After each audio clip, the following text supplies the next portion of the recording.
she would get up and load those suppliers up.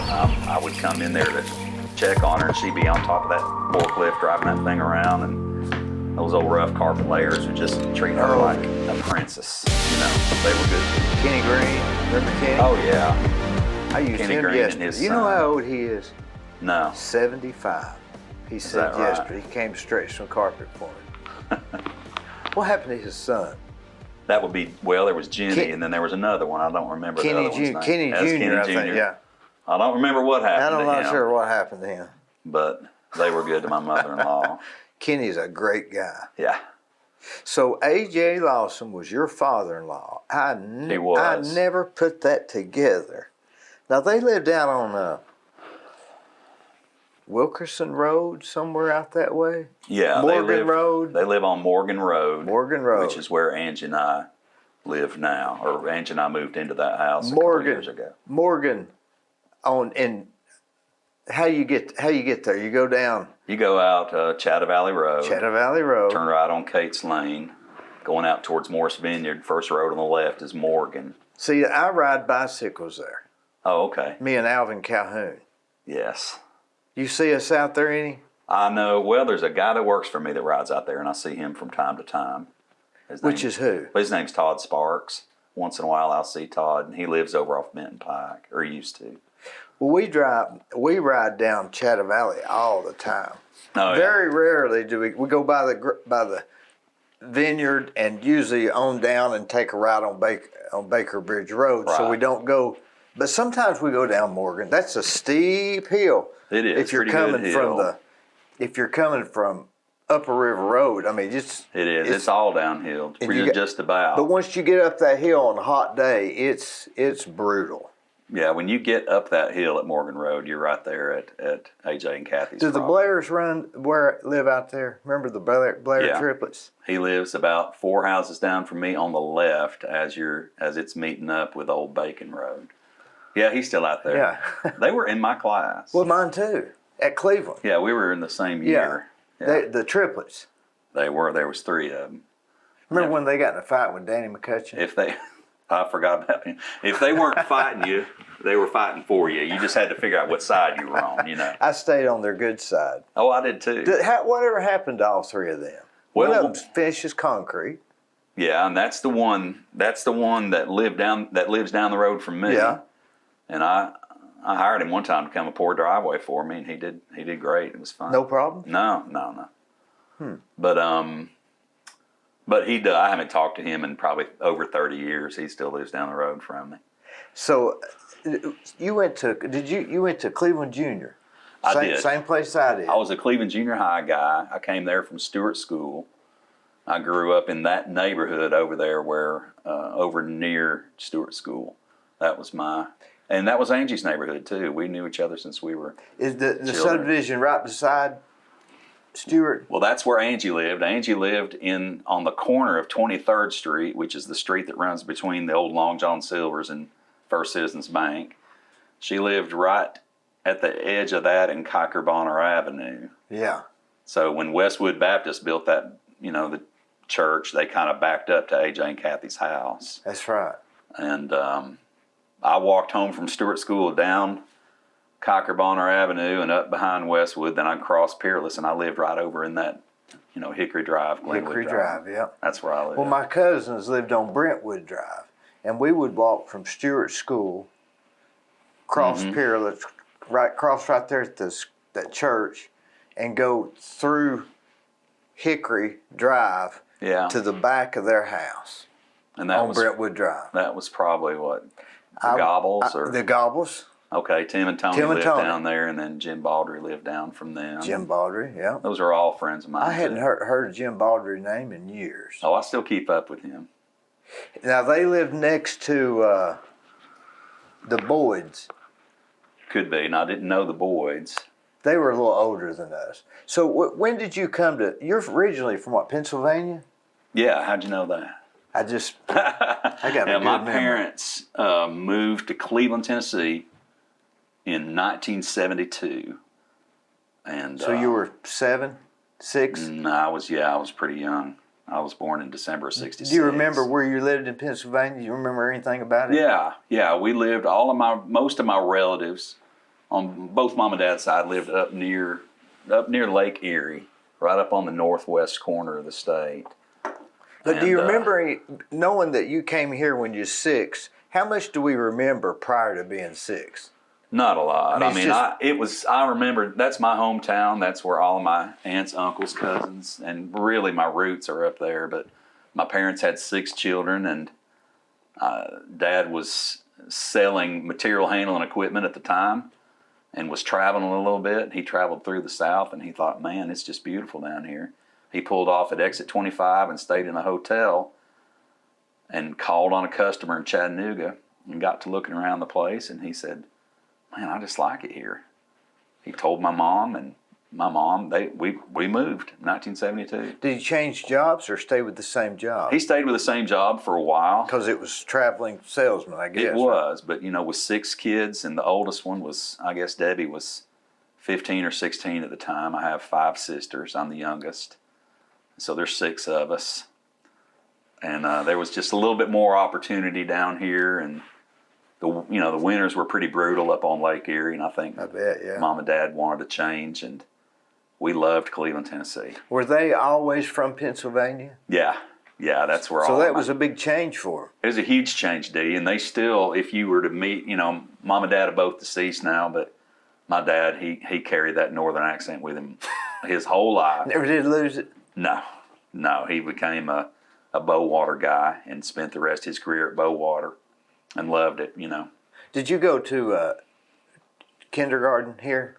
No, I was kindergarten up north, but when I came down here, we bought a house in Cleveland out off of South Lee Highway in what was called West Meade subdivision at the time, back there behind the Dairy Queen. On the left. It was Victory a brand new subdivision right off Victory Drive. Yep. It's, of course, that neighborhood's still there. Yeah. And we only lived in that house for just a short period of time, long enough to get a bigger house. And that's when we moved over to Hickory Drive, and we all became Stewart School and Cleveland Junior High, Bradley High kids. Do you remember Mr. Kiker? Yeah, that was my principal. Yeah. See, I went there the 3rd, 4th, and 5th grade. I loved Stewart School. Who did you have? Do you remember? My most memorable teacher I had at Stewart was my 3rd grade teacher, Miss Heiberger.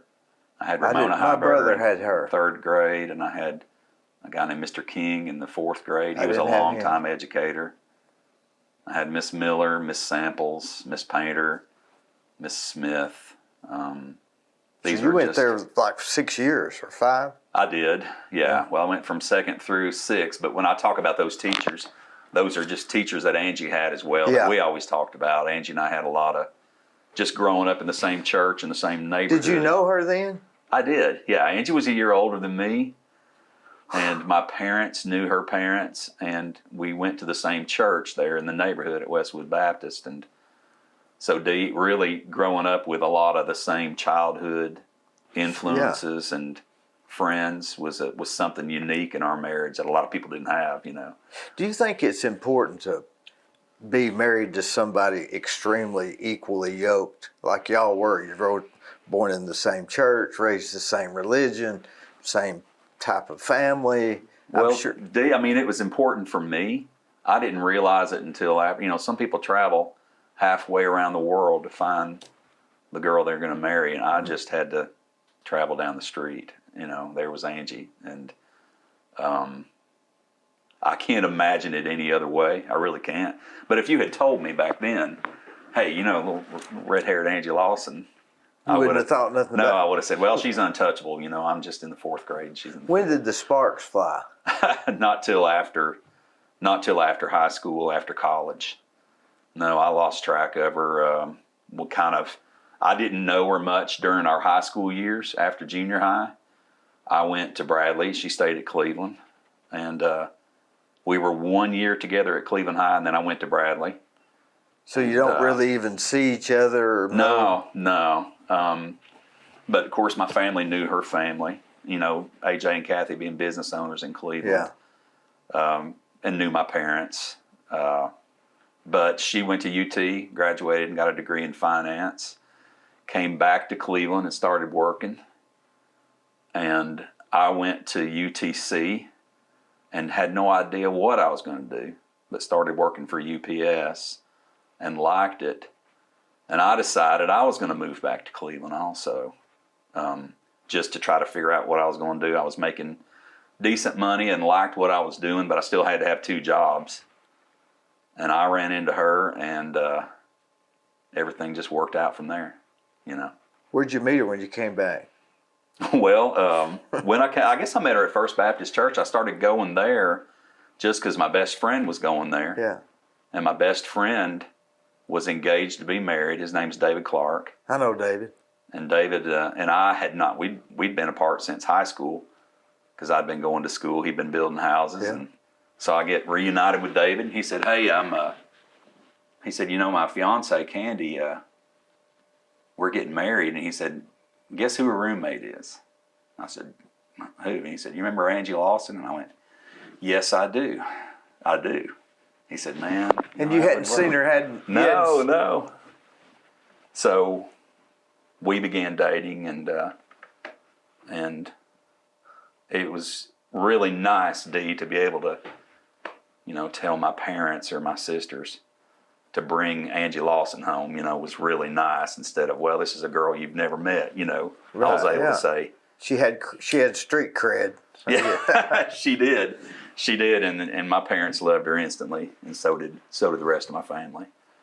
I know this is, I hate to bring this up, but she passed away this year, right? She did. She died about 7 months ago. Boy, that's got to be tough. Yeah, it was tough. She was diagnosed with breast cancer in stage 4, and we had a good prognosis for about a year, and we had a great year, Dee. I mean, we did a lot of things we wanted to do, and her treatments weren't that difficult on her, but we always knew that when it would hit pretty hard, and it did, and I lost her in January.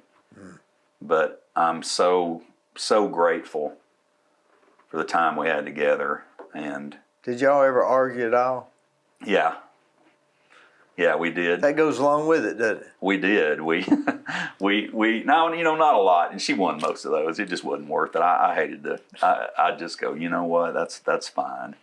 That's just part of it, isn't it? Yeah, we had a really typical marriage. We disagreed. We bickered at each other, but I'm just so grateful. We had so many good times. We got along great. I just worshiped her, and there's no other word for it. I loved her to death, and she taught me a lot about how to live, and I admired and respected her so much. You think she's looking down on us now?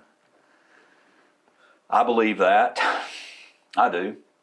I have the very, very hard days. I wake up and she's everywhere. She's all I think about, and I have very, very hard days. But the gratitude I feel for the time that we had together is the magic bullet for me. I just look around at my blessings and I go, man, I got so much to be grateful for, and this life's a gift, and I don't intend to waste it. So that's where I'm at. We have to live for the living.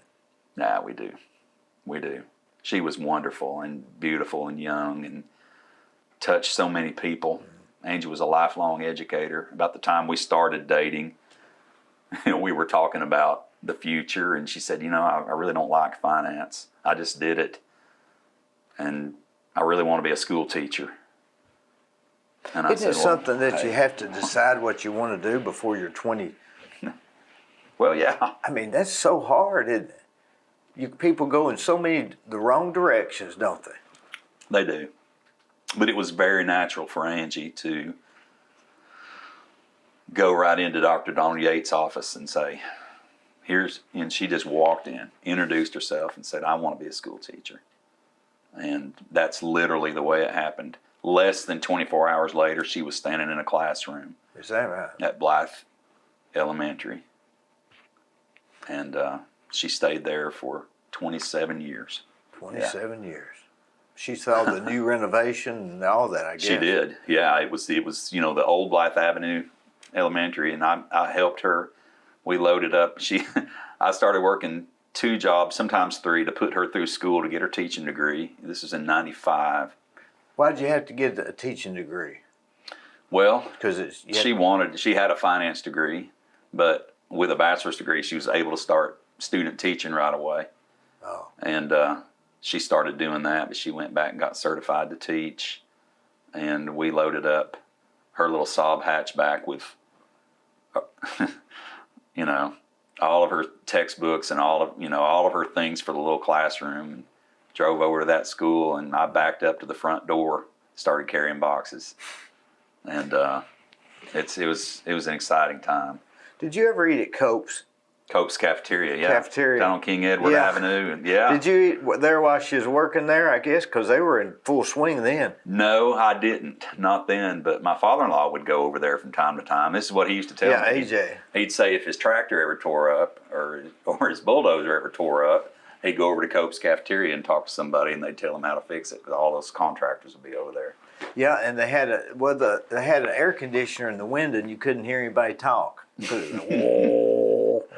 I bet that old building's probably still over there. Yeah, I don't know if I'm sure it didn't make it through the pandemic, but I think maybe it was going until then. They had a asbestos floor tile, and asbestos is real strong, but they had been there so long there was holes in the asbestos tile. Oh my gosh. At the cash register.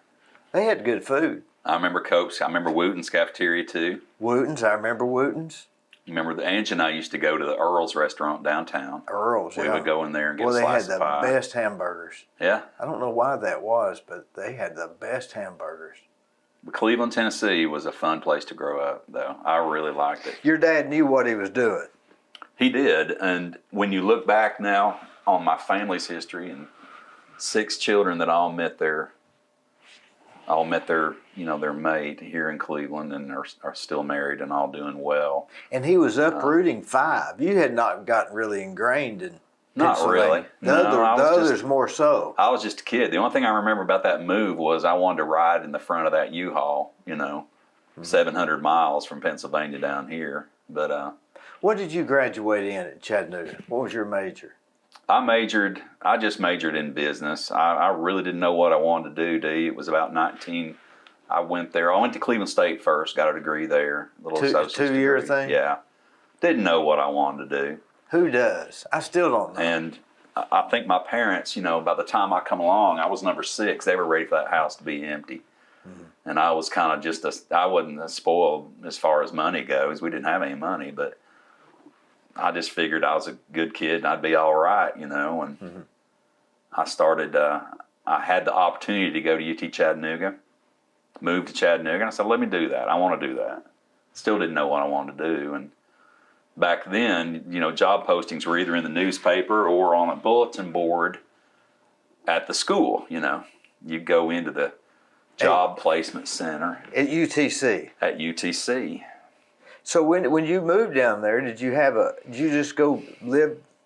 Did your parents pay for the apartment, or did you have to come? They did, provided I kept my grades up. And so I went away and joined a fraternity and decided I was going to do that, which was silly. I didn't like it. It wasn't me. But I took a part-time job working at a law firm in downtown Chattanooga. And one of the people that worked at the law firm's husband was a manager at UPS. And I started doing odd jobs for them, mowing the lawn, washing their cars, doing stuff like that. And he said, hey, would you ever want to work at UPS? And I thought, that sounds kind of hard, but yeah, I'll do that. Right then, how old had UPS been?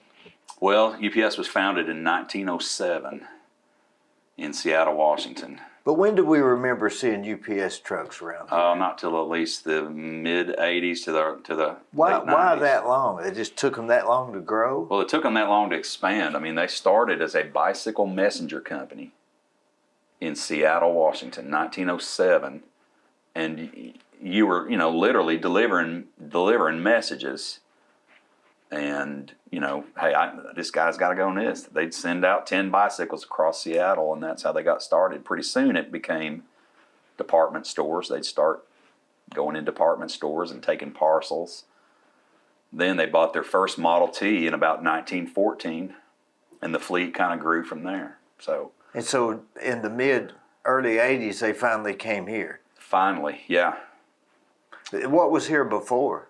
You just got it by the post office. I don't remember anything. I don't remember it being anything. And then in 1985, UPS started doing red label overnight service, and FedEx took that business model and decided, they can have all that ground stuff. We're just going to focus on this one thing. The letters. You would pull that tape and off. They did it so well that, their name became synonymous with overnight delivery. Well, you can just FedEx it.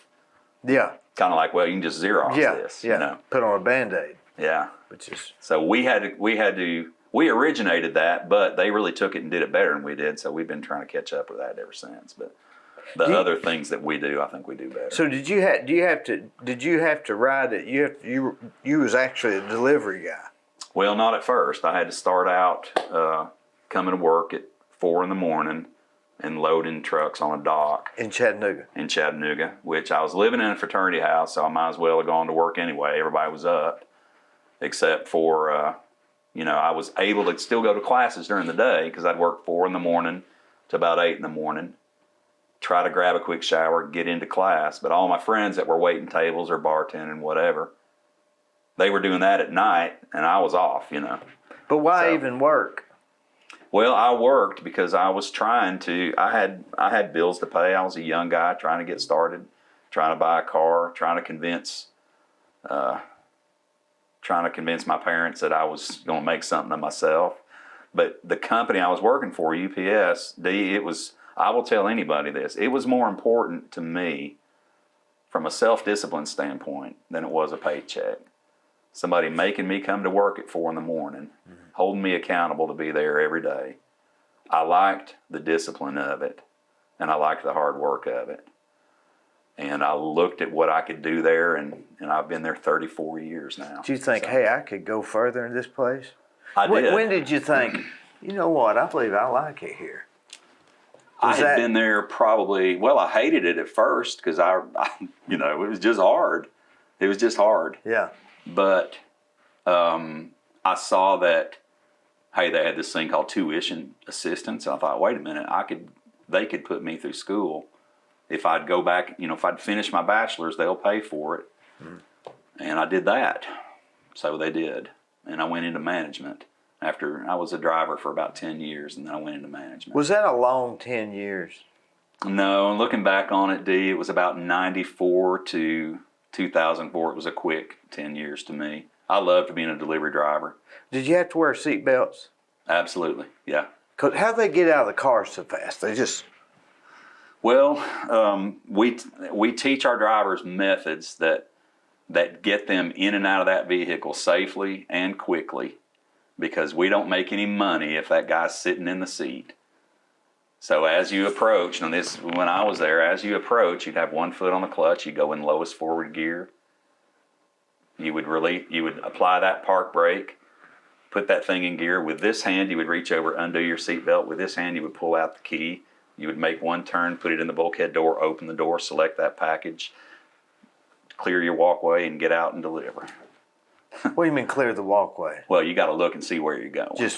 Yeah, you got to make sure you're not stepping in a ditch. Because everything's about time. It is. You couldn't have a guy say, well, where's my keys? And we got really fast. We got really fast at what we call those in-the-car methods, in the cab routine. Taking that key out of the bulkhead, getting in, getting out. We got really fast at it. How many would you deliver, like 20 a day or 70? Well, you might be surprised. It depends on the characteristics of that route you're running. If I was in North Cleveland, today the guy that delivers North Cleveland, this area, gets about 180 delivery stops a day. And what, 8 hours? Yeah, 8.5 hours. So that's... Yeah, and you get about 30 of those are probably our pickup stops where you stop, back up the dock, and get packages. but it's built on efficiency and safety, and they're very good. They've got to be moving, don't they? Oh, they're moving. Ask anybody. And it's it was a fun job. Now, it was a hard job physically. You get to listen to the radio? Well, back then, most of the trucks were diesel. I couldn't hear that radio. Plus, it kind of distracted me. I tried to stay very focused. Were you driving in Chattanooga? I did. I drove in Chattanooga, and then later when I went in management, I came here to the Cleveland Center in about 2012. But you were driving in Chattanooga. I was. When you really didn't know. If you were driving in Cleveland, it'd be a little bit easier because you kind of know Cleveland. But being in Chattanooga, you were really. Well, I got to know the Chattanooga area pretty well. I mean, once you spend a day on a UPS route, you just pick it up. You learn the businesses, you learn the streets, how they intersect, and plus with our dispatching system, your truck is loaded in the order that you come across that street. So somebody has to load the trucks to be this is the first out. That's what I did every day for those first few years that Angie and I were married. I went in at 4:00 and I had 4 trucks that I loaded, and I knew, TVA goes on the back right-hand corner and DuPont goes on the left-hand side, and then and that's how I loaded the truck. And those drivers every day, when they would open that bulkhead door and go in the package compartment, they'd put their hand on that top shelf. They knew what those deliveries were. Are they supposed to look at it and double check? Of course, yeah. But that'd take a second. It does. You do that after little writing and stuff. Yeah, you do that after you clear your walkway. You verify it on your way in the door, and you scan it on your way to the door, knock and say UPS, and put that package in a secure location, and then you go back to the truck and start it up, and you do it all over again. Does it get chaotic? It seems to me like it'd make you a little nervous. It's very chaotic. Yeah, it's chaotic because it's there's a lot going on there with that UPS driver. He's not just driving around waving at people. No, he's looking at red lights. He's checking he's checking the time. He is. He's trying to stay on schedule. He's trying to meet the demands of whatever that customer is. He's trying to get home to his kid's ball game. Yeah, that's the other problem. He's trying to keep from getting hit by somebody that's on their cell phone. They're professionals. They really are. And that was my job for years, was to train those drivers. And I loved it. I really did. So you wanted to get off the road? Well, the delivery, was you saying like, I've had enough of this? Yes, to a point. Yeah, it's difficult on you physically. It's kind of hard on your knees. Of course, I was still a young guy, but I saw more opportunity on the management side of it. They were asking me to go in management. They were giving me, they were painting a pretty good picture for me. So I knew I couldn't do it without my college degree. I had stopped college at one point to get married and to be a full-time UPS driver, and I kind of had promised my parents, hey, I will go back and finish college. I promised them that, and I made good on that. Do you think you had to get that before they'd advance you at UPS? Well, at the time, it wasn't required, but I could read the writing on the wall. I knew that at some point they would require that college degree, and I needed it. I wanted it. And it was close. You only it took me 2 years, but I went back and did that. And even though, in the overall scheme of things, it might not look like that big a deal, but it was a big deal to me. It was a big deal to me to finish something that I started. It's almost like you're catching things up. I was. Because you might have felt like you had you ever walk out of a room and think, I forgot something, can't think of what it is. Yeah. So that was probably like that. Oh, I didn't finish that college degree. It was something I knew that at some point I would have children, and I wanted them to be able to say, hey, this is what your mom did, and this is what I did. And you don't have to do that these days. I don't mean that. I don't mean every kid's got to go to college. But my parents made a great deal of sacrifices for 6 children. And you'd gone halfway. You couldn't stop at that point. Yeah, I just had to do it. I had to do it, and I'm so glad I did. Chattanooga it's better living in Cleveland than Chattanooga, isn't it? I like it better here. I like it. Now, right now, my job is in Chattanooga. I drive back and forth every day just because that's where my career is taking me. But I'm closing the door there on, I've been at UPS 34 years, and I'll be there for another 3 weeks. So 3 weeks? Yeah, I'm going on to something else. Is that right? Yet, yeah. Why don't you just stay there another 10 years? Well, obviously, my life circumstances have changed now, but I became eligible for retirement a couple months ago, and made it a matter of prayer and tried not to make a decision based out of emotion, but yeah, I've got some opportunities to do some other things, and I think I'm going to do it. So, is it a tough decision for you? Not a tough decision. It's one I feel good about, but it's a big decision. And I talk to some smart people. I talk to people whose opinion I respect. And leaving there, I always wanted to go out on my terms and go out with my head held up, feeling good about what I've done, and I'm really proud of it, 35 years, that's a long time. It's kind of a long time. How do they let somebody that's been there 35 years leave after they've given them all that training? I'd try to keep you for another, Well, we've got smart young people ready to take my place, but I'm in a different position now. I train tractor trailer drivers now, and do safety and compliance and stuff like that. So I'm kind of out of the door-to-door game now. Do you think, back when you were doing it, you didn't have UPS or GPS to tell you where to go? Yeah, we had paper maps. The kind you could buy at a gas station. Atlas? Yeah, absolutely.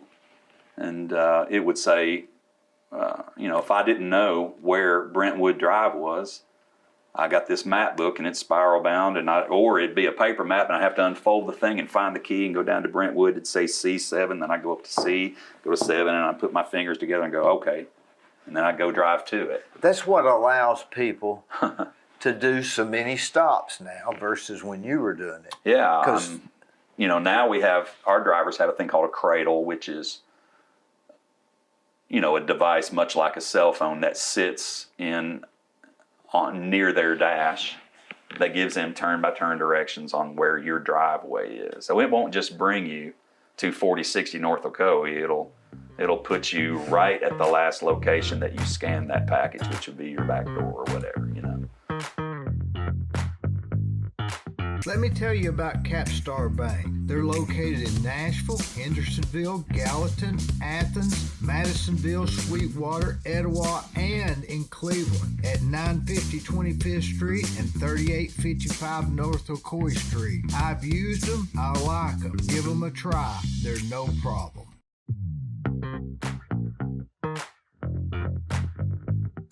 Is King of Queens, is it like a UPS driver? When we're watching King of Queens, the IPS driver. That's really... It's a good representation of it. Yeah. It kind of introduced the job that I did for years to the masses, and it did. And I think it reflected well on it. Our company stance is, we like that. We like that. Yeah, because they could have called it UPS. No, they probably could have. I don't know. But if I was UPS, I would have tried to get them to name it UPS instead of IPS. Well, the stuff that he would go through every day is the same thing my guys go through. Same thing I went through every day. And even right down to going in the locker room and, comparing your day with the guy next to you the way you did. It's a great show. I really like it. Do you think that when did Amazon start? Oh, that's a great question. I remember when they started with books and CDs and things like that. I never dreamed. When they were starting with books and CDs, nothing on your. In other words, your job as a UPS guy did it see anything different when they were CDs and books? No, they were just another vendor, and now they are pretty much the big guy at the table. That was almost overnight, wasn't it? I mean, I don't even remember. No, it happened so quickly. It did. A major portion of my job working in tractor trailers is just serving that one company. I mean, if they call me and say, we need 4 trailers, I do it right then. You know, I serve them a lot. So that's a customer that became the boss, in a sense. Pretty much, and they have the capability to. I know they're not really our boss, but we you know, as closely as we work with them, their volume dictates a lot of our volume. I mean, if you stand, you know, we all know what those packages look like. You know, the brown cardboard box with the black Amazon tape with the blue writing on it. With arrow. Absolutely. If you open the back of one of our trucks going down North Ocoee Street in the year 2022, I would say at least 40%, maybe 50% of the boxes on that truck are Amazon boxes. So it's bigger than I ever thought it would be. I'll look up something online, decide I want to buy it, and then I go to Amazon to order it, when I could just order it from that company. Yeah. But they've got my credit card and everything's in sync with it. And then they're suggesting to you, hey, customers that bought that might buy this. I think that's where they've really been smart. I would have never, when we were growing up, we would have never dreamed that, would we? No, I mean, you can get specialized individual components for that bike you just showed me with just moving your thumb. So you don't have to go hunting for it anymore. And probably delivered Tuesday. Probably so. But, you know, that company itself, their business model has so far outpaced, you know, the growth is so far outpaced it that they really could do anything I mean, if they wanted to come in and just say, we're going to build our own airline, we're going to start moving around, and we don't need UPS any longer. I don't know if that'll ever happen, but it sure could. They've got so much cash, you know. But they probably don't want to, like me being a contractor, I don't want to lay the bricks. Right. You know, I'd rather hire that done because there's more problems that go along with delivering packages than they would even know. Oh yeah, we hear things like that from them, and all of us just kind of go, yeah, you just try, you know, you see what it's like out there, that kind of thing. But I pray that it doesn't happen. I want the company I worked for years to be successful. UPS is, wonder where they decided to wear brown. Well, it's called Pullman Brown. That's the name of that color. And, you know, of course, I told you the company was founded in 1907. So back in that day, railroad travel was in its early days. Railroad passenger travel was in its early days. In fact, it was a pretty wealthy way to travel. And the Pullman cars are where the luggage and personal effects went. And on a locomotive car, those were always painted brown. So that's where they came up with brown. I don't know that they called it Pullman Brown. I don't know that they ever sat down and had a big focus group meeting with it. But it's clever, wasn't it? It's pretty clever. I mean, it has been synonymous. I have so many things branded brown that are hanging in my closet, you know. I bet, yeah. Uniform items and accessories. It's just, you have to wash them at home, or can you send them to the cleaner, or to like a gas station? They have a cleaning service. Does that have that for UPS, or do they have to take them home?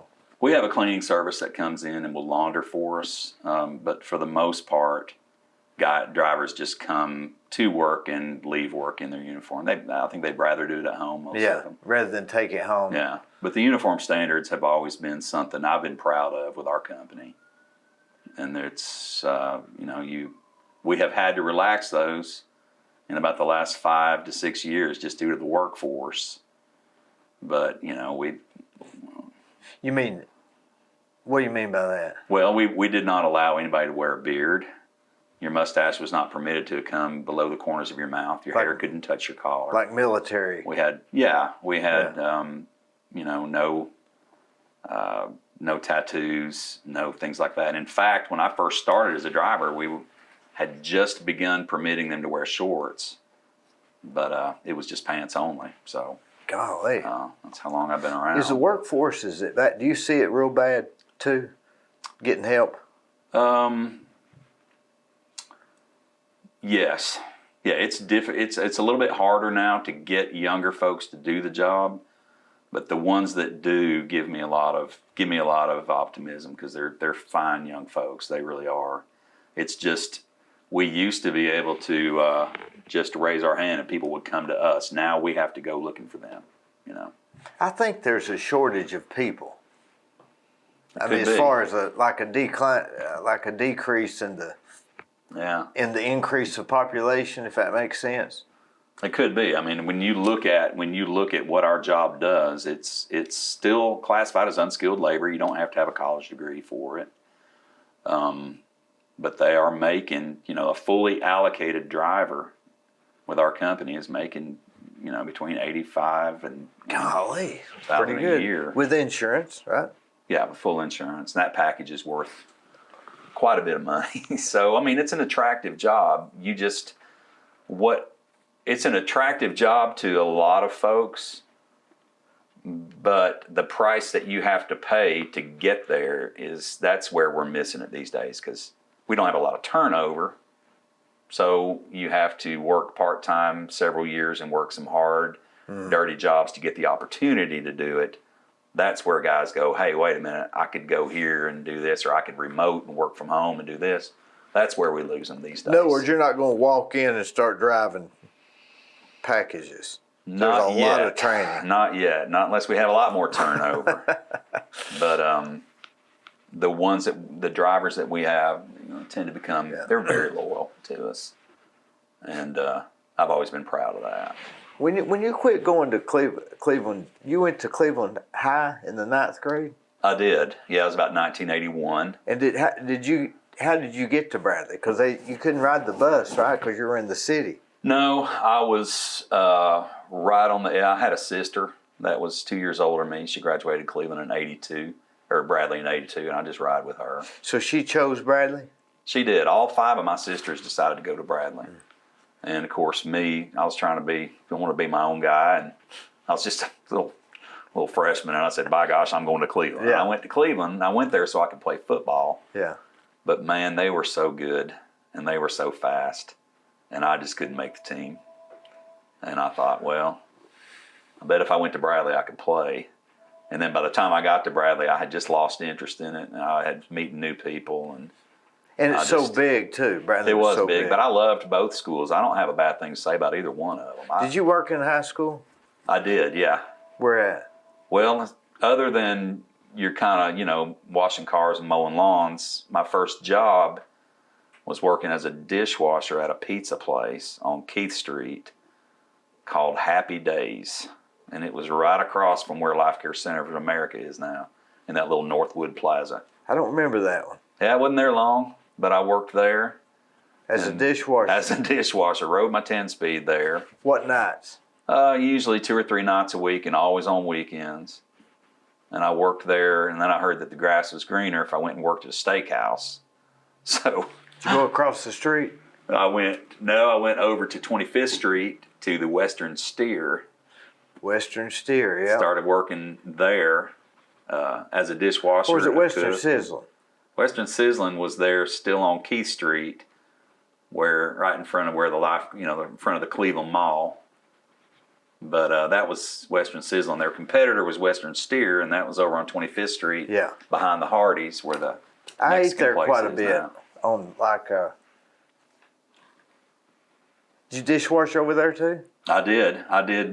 I washed dishes there and bus tables long enough to decide that, hey, it's better if I'm a cook, because you make a little bit more. So yeah, that's what I did. And I worked that job probably 2 or 3 years till I graduated high school, started going to Cleveland State. And then it was just other little odd jobs. But I didn't know what I wanted to do with my life. I really didn't. Did you ride your bicycle home from the pizza place? Yeah, I rode it everywhere. You mean would you work there weekends? Yeah, Nights? yeah. I would ride really, as a young kid in Cleveland, if you had a 10-speed, if you had a bike, it was just freedom, because you could go anywhere at any time of day. I didn't bother anybody. I was not a rough little kid. I went to. Did you ride back home in the dark? Yeah, I did that. Because there was 6 kids in my family. There was really no shot at me having my own car, and the only time I could use my dad's truck is if he was on swing shift and working midnights or days or whatever. You know what I mean? So you had 5 sisters? I did. Yeah, I still do. Boy, what are the odds of that? Well, Of having one boy out of 6. You'd think it'd be 2 and 3 or something. I have always. We are close. The 6 of us are, and I am the little brother out of 5. And I think people, when they hear that, the way that family's structured, they probably assume I'm very spoiled, or I don't know how to care for myself, or that my parents spoiled me. And I just don't. None of that's true. Mm-hmm. But and then my sisters, they do look after me a little bit. They call me all the time to see if I want to come over to eat, or am I taking care of myself? If I do, after, once Angie passed away, but, and before that also, but I've always tried in turn to take care of them, Did you, when you went to Cleveland State, you still was working as a cook? I think so. I'm trying to remember what I did back then. I had a couple little odd jobs around Cleveland. I worked at First American Bank downtown when it was right there on the corner of Inman and Ocoee. I worked there just sweeping floors and, I was the mailroom guy. They would send their mail down on a dumbwaiter. I worked in the basement, and I would stamp that mail every day. And do you ever wish you'd have gone into something that was more like a legal or medical or something? We often wonder that. What would our lives I've done? Yeah, I mean, Dee, I don't know. I've loved my career. I've enjoyed it. It's really exciting to me now to have the opportunity to do something different. But if you would have asked me, hey, what else would you have done if you hadn't worked at UPS? I look at different things. I think, I think of TV and radio and things like that I would have liked to do. And think, that would have been a lot of fun. But working at a bank, I was proud to say I worked at a bank because that was a nicer job than most of my friends had. Yeah. Even though I was just kind of a gopher running around. But you could have gone further there, I guess. I could have if I was interested in banking. What I was interested in at the time was just making a little paycheck, But I thought I was hot shot though. I was working downtown. You ever wonder if we could sit down for 10 hours straight without anything getting in our way and really think of something that would I'll tell you this, I had this guy cut my hair for years, and I said, Raymond, he was Raymond Woods downtown. I said, Raymond, what did you have to do to cut hair? And he said, well, I had to go get a major in economics at Middle Tennessee University and a minor in business. And then I had to go to Florida and got a job teaching school. And then I had to sell copy machine paper for IBM. And I said, you had to do all that to cut hair? And he said, no, that's what I had to do. He had to go that route. That was the path that led That was the path that he had to take. So, that's a really interesting question. What if you didn't have any accountability one way or another? Hey, how would you plan it out? Well, I don't know. Well, I asked him, I said, okay, but when did you decide you wanted to cut hair? And he said he was coming out of the grocery store somewhere down in Florida, and he all of a sudden was sick of it, and he turned in his notice for his apartment and drove back to Cleveland and decided what wanted to be his lifestyle, and then thought of the career that matched that. Oh, okay. Rather than just the opposite. Yeah, he worked it backwards. Yeah. It's ingenious, wasn't it? Yeah, pretty smart. So he was cutting hair. I mean, working at UPS gave me some, like I said, it taught me how to work hard. It really did. I was always proud that when I came home, I was tired, my hands were dirty, and I had done a day's work. And you'd been outside. There's a big deal about being outside and wearing shorts. Yeah, I had met a lot of people. I knew people in all different kinds of businesses. I had contacts that way. I had a company that was saying, hey, we want you to stay here. We think you could we think you could be a valuable person to us. That made me feel good. Put me through school, gave me good benefits. When I look back at it, Dee, I have a lot of gratitude for that career. I do. But once you're young and you make a little money, you tend to become very loyal. So leaving there was I never really considered it real hard. Uh-huh. I just thought, man, what would but I can do this. I'm good at this. And the longer you stay, the more retirement you get, I guess. well, it kind of works that Yeah. way. You know, you always have 55 circled when you're in management. Yeah, you can go at that age. I didn't expect to go at 55, but Did your wife's death speed this up, or was you already thinking about it? no, it was very much a factor in it. When I turned 55, Angie and I were in the hospital, so that we were fighting for her.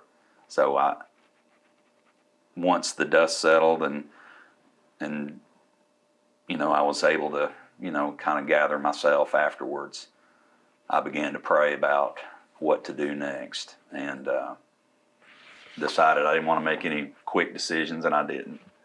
So several months later, I kind of arrived at that. But So it's going to be a new chapter for David Goodwill. it will, yeah, it will. It will. Not sure where, not sure what that's going to look like. Well, you obviously have got some. You speak well. You've had a good career, so there ought to be something. You might do something totally different. I may do that. The same Lord that brought me through everything, I know will bring me through this. So I'm just excited. I mean, Cleveland, Tennessee is a great place to be looking around. I mean, there's things happening in our city that growth is happening and people are going to work, and there's just some good things happening around here. Selfishly, I'd love to wake up every day and know I didn't have to drive Chattanooga. I pay the same at the pump as everybody else does, and I don't like that. You work off Shallowford? Yeah, right off Bonnie Oaks Drive. That's where my office is. So that's 25, 30 minutes, right? Yeah, from Cleveland, and then I'm about 10 minutes more out into the country. Yeah. From out there. But what time did you get home of the afternoon? Like 6 or 4? I would leave. Well, if I was working during the day, and it was pretty late. I mean, when I was in the package division managing the door-to-door guys, I'd get home at 8 o'clock at night and leave at 7 in the morning, leave at 6:30 in the morning. That's a long day, and I did that for years. And sometimes when I look back at the hours I put in, I didn't know that I was going to lose my wife, and I just think, I wish I'd have had some of that time back. But did you have to work Saturdays too? No. Saturdays and Sundays are a recent thing that are starting to come just because of what the market's making us do. We're out there now on Saturday. Prior to that, you could work till 8. Did you have to work sometimes Friday nights till 8 o'clock? Yeah, sometimes. It just takes that long to get everybody in. And it is. You're also preparing for the next day. But what I was able to do, the longer I stayed there, the more flexibility I was able to, I don't need to be the guy I don't need to shut the lights out tonight, So if I was going to a high school football game to watch my daughter direct the band, or if I was getting together with some friends, I could usually make that happen. But you have to start in the morning trying to factor that in. But when I worked in Cleveland, if I didn't have enough drivers that day, I'd go jump into a uniform and I'd go deliver that route. I did that lots and lots of times. And Angie got to where she didn't even ask me anymore, what'd you do today? Because somebody'd say, hey, I saw, I ran into David today over on Dalton Pike, and she was like, oh, Lord, he's going to be late, Yeah, and you're just delivering a package or something. Yeah. But that's what that was part of my job. And later I learned how to staff it better to, get to where it didn't change my day to the tune of Wouldn't that 9 be something hours when the telephone rang, Wouldn't it be something if you lived in Cleveland, you drove to Cleveland to get in the truck to drive back to here, and your route was in Cleveland, then you had to drive back there and then come back home? That'd be crazy. I'd have my head messed up. Well, I did it a lot, but we would have. I mean, being a UPS driver is a pretty good job. I would have drivers that lived in Polk County, and their delivery route would be in Polk County, but they would drive to Cleveland. They'd get in their UPS truck, go back to Polk County, run their route, drive back to Cleveland, put their car at the center, punch out, and drive back out to Polk County. We have guys that routinely do things like that. He wanted his delivery area to be near his house because that was where he knew everything, so that's what he did. Yeah. And it was not that bad, but driving to Chattanooga would be more annoying because around 4 o'clock you can't hardly get out of Bonnie Oaks. Yeah, it takes me. Yeah, I have finally I just finally call it an hour. If I need to be at my office at 8 in the morning, then I leave my driveway at 7. And you get there usually. You ever eat at the City Cafe there? I do from time to time. That's a good place to eat, isn't it? Yeah. You ever met that owner? No. I was. Same one in Cleveland? No different one. Okay. And well, it's hard to walk past those pies and cakes. Yeah, it is. They make their pies up here in Riceville. At the place right there at exit 42? That's where they make the pies and cakes. Yeah, those are incredible. Yeah. So do you think that you're going to be excited about this new chapter? Oh, I am. I very much am. What if you get into whatever you're doing and you get regrets and it, you've been doing this for 34 years. That's a long time. I haven't even thought about that. I haven't. I've got, just because I've worked there a long time, have a lot of experience, doesn't mean they can't do without me there. I would much rather circle the date on the calendar and go out the way I want to than have it be a couple of years down the road and then, hey, Dave, just come in and answer the phone, be a big help. I want to go. Right. I want to go out being relevant and having good relationships with people, and that's what I feel like I have. After you've been around certain people for a long time, the relationships can start eroding, can't it? They can, and it's something that I believe in very much is maintaining those relationships with people, and not just people that I work with, but those are my friends and my family, people I go to church with, people I go spend time with outside of work, people I go hike, fish, run with. Those are the people that have really, really got me through the last several months. And I believe in picking up the phone. I believe in writing a note. I believe in going to coffee and going to breakfast and Can you name those people, or are there just too many to name? Well, anytime, Dee, of course, once you've lost your parents, anytime I see somebody in town that knew my parents well, I feel there's this something inside me going, hey, David, go over and shake that lady's hand. Tell her who you are. And it's my mom saying, hey, you remember my mother was Jean Goodwill. She worked at Bradley Memorial, and they will just, I love your mother. And it didn't cost me a thing to do that, and it feels good. What did you do at Bradley Memorial? Mom was a medical technologist and worked in pathology and microbiology. My mom worked there, Juanita Burris. Is that right? I bet you my mother. They probably knew each other. Yeah. That was, Mom retired. My mom did too. In the late 90s, early 2000s. And she worked for Dr. Scruggs and lots of the other doctors, back before they made TV shows about things like CSI and stuff like that. Mom was involved in Fenton's dad. Yeah, right? Fenton's dad. It's another bike riding guy. Yeah, you ever see him anymore? No, I haven't in a long time. We'll see him next week. Isn't that funny how you ever think about somebody and you hadn't seen him in a long time, you'll see him like twice the next week? Yeah. Why is that? Yeah. No, he was my age, a little bit younger than me. But the same way. Are you sure? Fenton was about 2 years younger than me. That much? Maybe I'm just guessing. a year. Maybe a year. He was a Cleveland High kid, and his sister Sophie was Angie's age. I didn't know her. Yeah. But same thing with my dad. If I see people that were friends with my dad, I have to go over and tell them who I am. And lots of times they'll recognize me because I look a lot like him. But those relationships to me they are sustaining to me. That's what I really love. That's what I really love, is seeing people. Relationships are the currency of life. They sure are. Yeah, I believe that way too. That's all we I got. might steal that from you, Dee. And sitting down and having a conversation with somebody is, to me, better than watching a movie, better than watching a ball game, taking a walk with somebody. That's the stuff right there. It's therapeutic, isn't it? It is. It is. You can listen to this show and not be in a hurry, not have to worry about a commercial.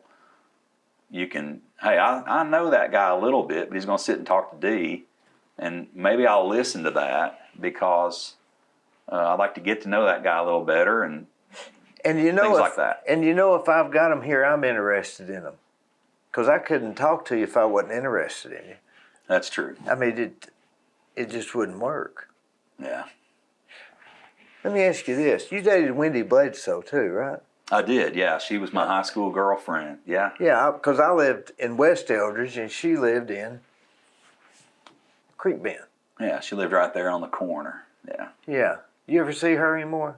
Yeah, I run into her in town every once in a while. I see her husband, Donnie, all the time. I never see her. We'll see her next week too, right? Oh, is that right? I mean, when you mention somebody, we always see them the next week, seems like. Yeah. When I hadn't thought of them. Yeah. So what do you do? Do you say you hike some? I do, yeah. Angie and I have 2 golden retrievers. We just have one now. I lost one. He got sick, but Well, you've had a rough year, hadn't you? Yeah, it was a kick in the teeth, man. It really was. But what she and I enjoy, Angie and I still enjoy, I just like to go hike. I like to go out to the river. I like to take my golden retriever out there, let her swim. Whereabouts? Usually up the Hiwassee. We will go out What there. area? I will go up there, Dee, and I'll go up to Web Store, turn left, cross the bridge. Go to the swinging bridge? Yeah. I go up to Childress Creek Road and go up to that bend up there, and there's a little parking area, and there's a trail that runs right along the Hiwassee. And whether the water's up or down, I like to go out there. And the dogs will run, they won't get away from you? No, I keep a leash with me. I don't want to be the guy that's dogs are running wild. Yeah, because it's too chaotic. Yeah, but Angie and I were early morning people, and man, we used to go up there, Dee. I'll tell you what we used to do on Sunday mornings, before church, before anything. Angie and I would get up early, and she'd make us some biscuits and sausage or something, and we would pour ourselves a big cup of coffee like this, and we'd load those dogs up, and we'd go up to the Hiwassee. And lots of times it was before they turned the powerhouse on, and it'd just be the riverbed up there with all kinds of little puddles and stuff, and we'd let those dogs run. And nobody fishing at that point, right? No, barely anybody even out. Yeah. I mean, you could swing by Hardee's and grab something if you wanted. That's about the only place open.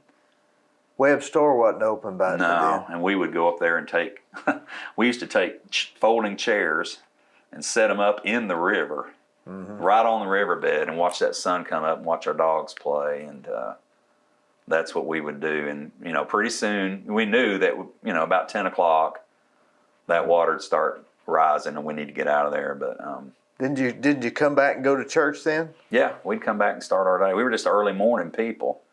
And like what, 6? Yeah, like that.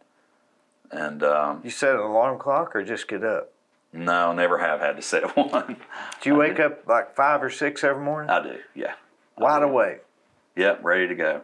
The only frustrating thing is all the stuff I got to do, heck, ain't nobody open. You gotta wait, But, yeah, Walmart's open, right? Or, CVS. They or used Walgreens. to be. Walmart would be open, but I would get it. I just get it. I start the day early. It's an old habit, and I end the day early too.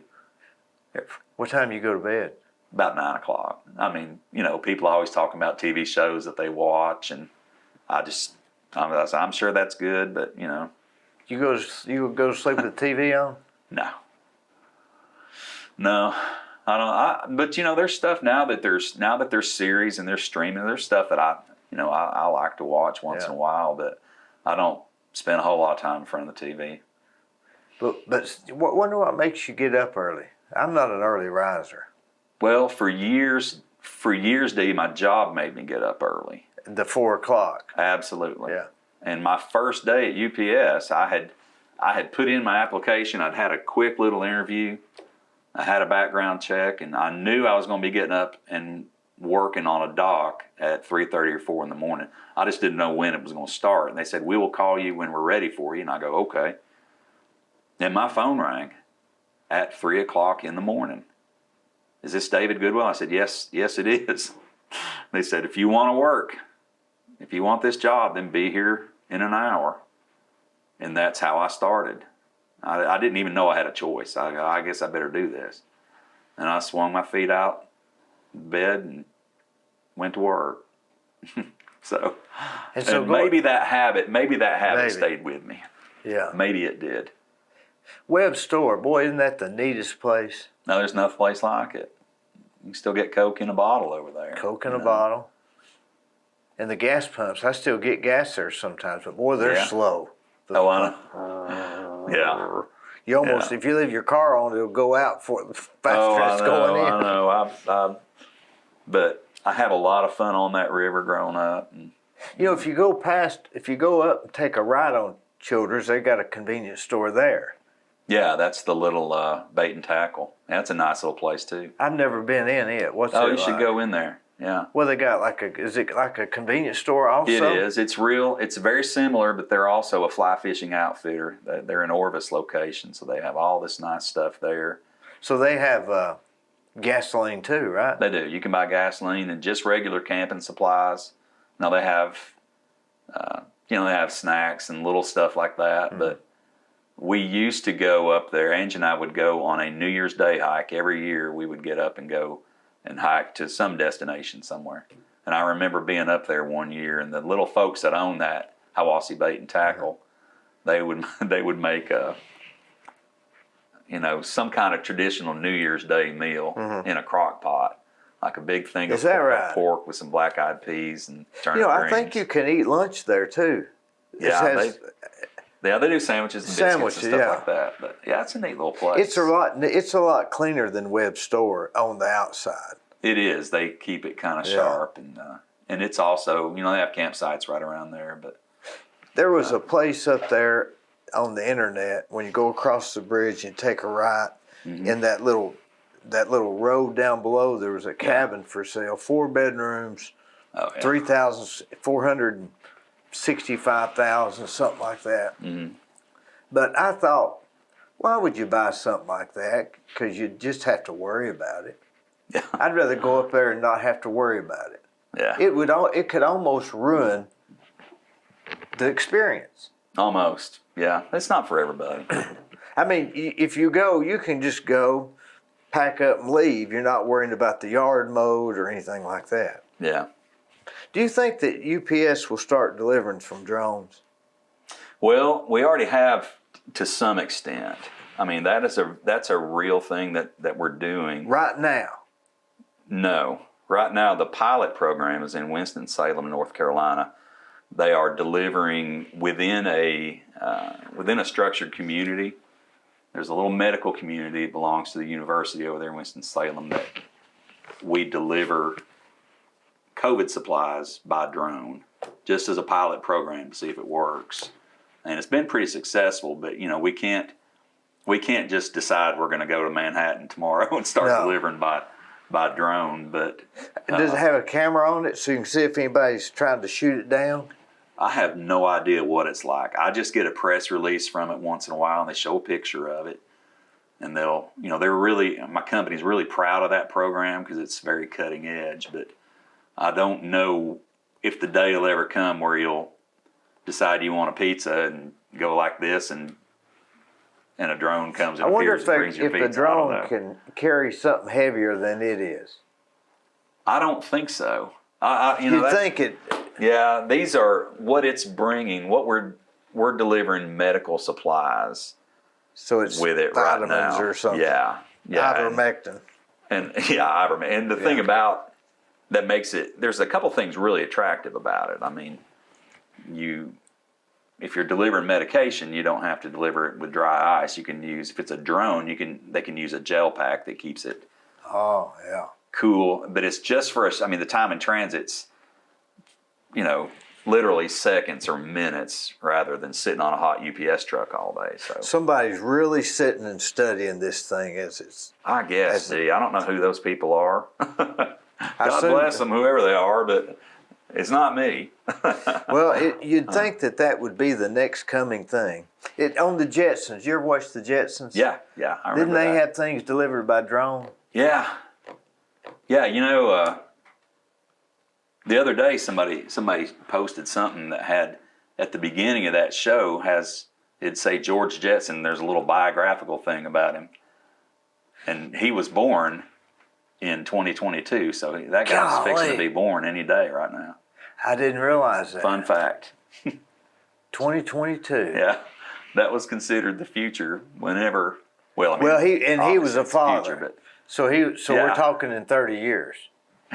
Yeah, but I mean, there's those the things they're doing with drones are equal parts exciting and scary, when you start thinking about it. I was at the lake several weeks ago and talking with a guy across the bay. We were just shooting the bull, and all of a sudden we hear this buzzing. We looked up, and there was one coming down. And he said, "Hey, Dave, is that your drone?" And I said, "No, that's not mine." And he said, "Well, it's not mine either." And we got to kind of wondering who had it, where it was coming from. And it was a little bit, you're fascinated with it, but it was also kind of unsettling. A little bit, and it finally drew, I think he was out on a float. He kind of waved his arm up at it like this, and it took off, But now they've got them where they're just the size of a butterfly. Oh, really? Yeah, like for spying and stuff. Yeah, I don't really keep up with them that much. But. When you go back 30 years, say when we were at Stewart, mm-hmm. You went to the grocery store once a week. You didn't really mail packages unless you had a box. It was a big event to mail something. And you had to meet the mailman out there nearly to give him that big of a box. To using pay phones. And now there's drones maybe flying over our heads. It's just more than we can really. What else can we imagine? Robots? I think that's going to be it. Robots. Dee, do you remember when cordless phones first became a thing? That was a big deal, wasn't it? It was a big deal. Yeah. And you had to pull that antenna out. Yeah, you could say, I'm taking my garbage to the curb right now. You were very proud of it. I remember when my mother got an extra long cord for the phone. That was new technology. Oh, you could. It wasn't stretch this it into long. Another room. It was. Yeah, you could. It was like a. Yeah. You could talk on the phone and go to the refrigerator. Well, the phone was a big. And it was a big deal in my house with 8 people living there, and 6 of them, 5 of them being girls. They all had boyfriends. Remember the rich kids had their own line. Remember that? They did. They'd have their own line. Oh, they got their own line. I remember. I forgot about that. I just now thought of it. Yeah. They say they've got their own line. And if you looked them up in the phone book under their last name, it might say Children's Telephone. Children's Telephone. Yeah, I forgot about that. I was talking to a guy the other day, and he said, give me a call sometime. And I was trying to get away from him. Hope he's not watching. And I said, I'll call you. He said, you don't have my number. And I said, I'll look it up in the book. And I started walking off, and I thought, I don't even know if there is a book anymore. Is there still a phone book? I don't think so. I don't think so. The old yellow pages. I guess I gave myself away when I told him. Yeah, we don't have the Tennessee Trader anymore either. How are we going to get a carpenter or a plumber? Do you remember going to the mall and getting little 45s of songs? I do remember that. Angie and I would talk about that because at Cleveland High School, once in a while we would walk home, and at Cleveland High you would cross Raider Drive, and you'd go through the woods, and then you would appear in the JCPenney parking lot of the Cleveland I Mall. got in a fight in that field, that's where, one year. That's where the fights would happen, Yeah. you know. That's where you'd tell somebody to meet you. Yeah. But you'd go through under that fence to the back side of Lay's. Yeah, you'd be there. And boy, Lay's had that big candy thing in the middle, had all those big bins of candy. And then they had those little, the Cokes were 8 cents. They had little Cokes right? for 8 cents, I remember. Yeah. And hot dog. And then they had a record store in there, and caramel corn, and Yeah, there was a whole shop for Arcade. caramel corn, wasn't there? yeah, that's what that was. The caramel corn. Yeah, Remember when that guy got killed in there? I do remember that. He worked at Barely, the arcade yeah. or something. Yeah, that And they was a found bad blood deal. all over the inside of the mall. I think that guy's still in prison. He may be. That arcade was down towards Rose's. On the left Yeah, before you go in. and there was a alley right there, and it had plumbing pipes coming out of the wall, and that's where I would lock my 10-speed up. I think that's where they found that guy. Is that right? Isn't that terrible? How I I remember that. But you know, Dee, when I was a boy, I wanted to bike real bad. I would save my lawn mowing money, and I went to Ed's Cycles on Keith Street when I was about in the 7th or 8th grade, and bought myself a Schwinn bicycle, a brand new one. And it was the first bike I ever had that wasn't a hand-me-down yard sale kind of bike. My dad had, you know, we didn't have a whole lot of money, but he kept me in a bike because that meant I could go and work and do things like that. And I felt like I was a king of the world. Was there Schwinn? I bought a Schwinn. It was a black Schwinn World. I loved that bike. Was And, was the world written in pink maybe? You know, I don't remember that. Seems like part. they had or orange or something. Before that, I had a Latour. It was a Schwinn Latour, and it was yellow, and it was a kind of a hand-me-down bike. Had the gears down here. It did, right there. Right there. Right between, on the post going up where you'd normally put a water bottle now. Yeah. That's where they had them. Had Shimano shifting. I remember that. Those old cage pedals on it, and I thought I was something. But They were dangerous, weren't they? When you couldn't get your foot out of that. Get out, yeah. And Boy, I bet you could ride fast on it with them, couldn't you? yeah, never wore a helmet or anything. I don't remember No, that. it would have been sissy, But wouldn't it? no, it would have. But I rode that bike all over the place and bought it at Ed's Cycles. I don't know how long ago if they still carry. Did you have Schwinn Coach bicycles. Underdown? I did. He was my 7th grade gym teacher. He was my 7th grade. Made us gym climb that teacher. rope with the pad underneath it. Like to Boy, kill he me. was a real bad example of a teacher, wasn't he? Yeah, that was in my opinion. Coach Underdown with a big whistle around his neck, and I remembered him pretty well. Yeah.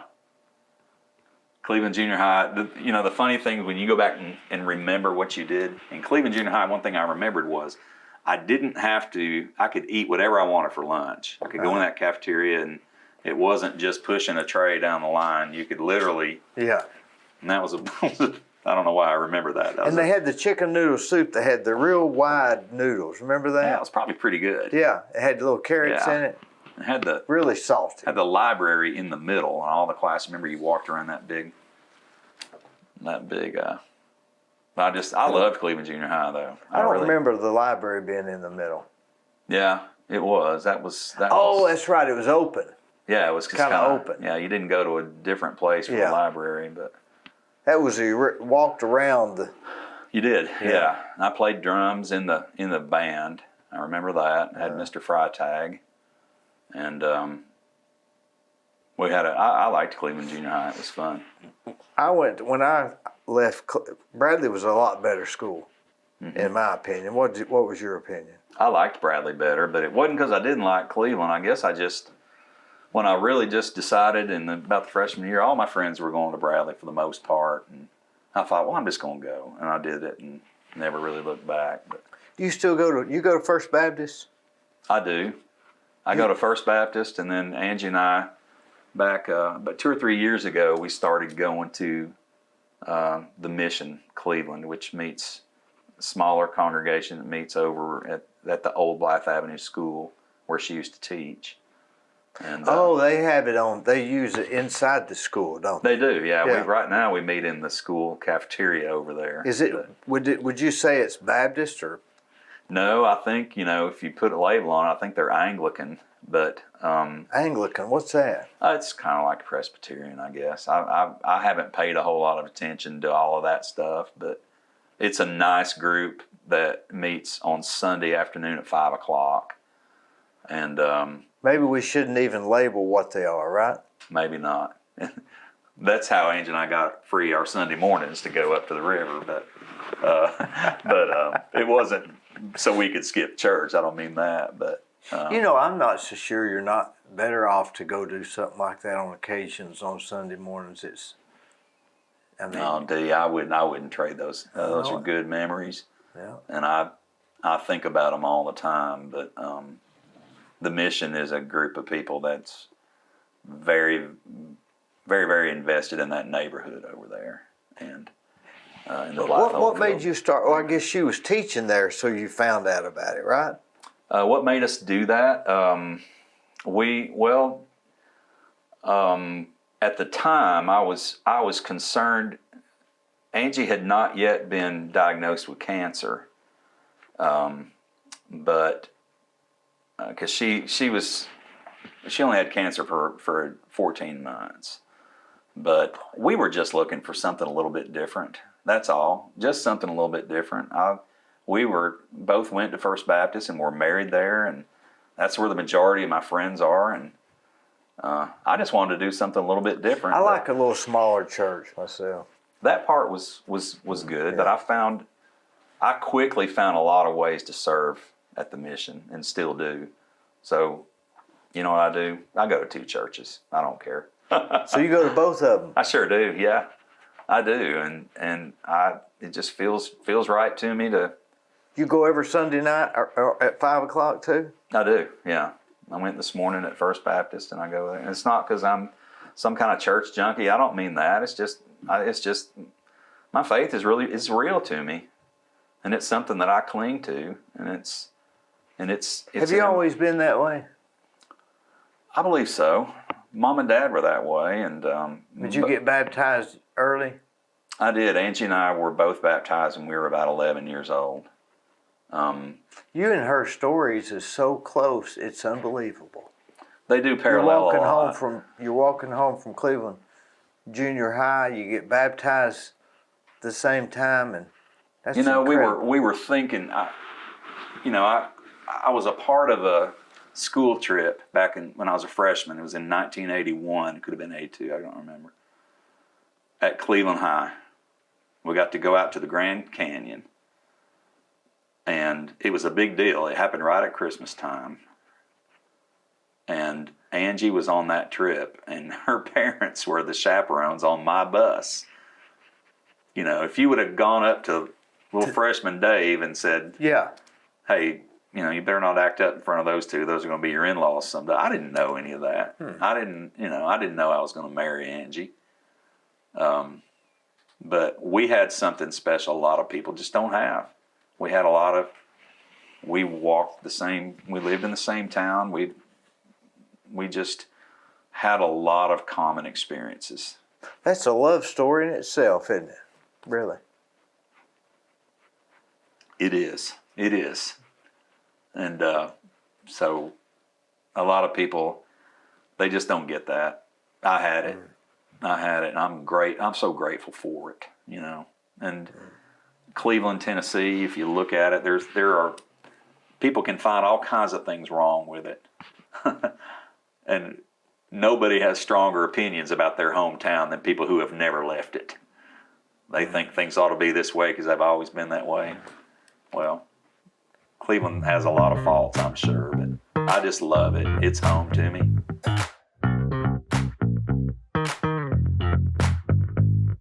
Hello, I'm Dee Burris, and most of you know me as a general contractor. In October of 2020, I started a podcast that I call The Discussion with Dee Burris. Each week, I have conversations with interesting, informative, and fascinating people from Cleveland and Bradley County and the surrounding areas.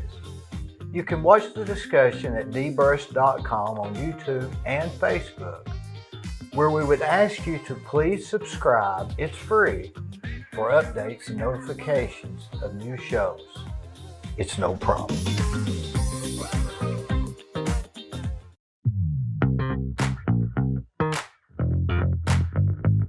You know, I drive down the road sometime and I see somebody and I know where they're going. You know, I know them and I know where they're going and know about what time they're going to leave there and where they're going to go next. And Do you remember old Clifton Weaver? oh, do I? I used to drive him home. Me too. Oh, is that right? Yeah. From Shoney's?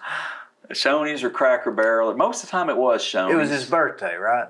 Didn't he always say today's my birthday? And you know, that old guy would call me by name. And He wasn't dumb. I knew his daddy.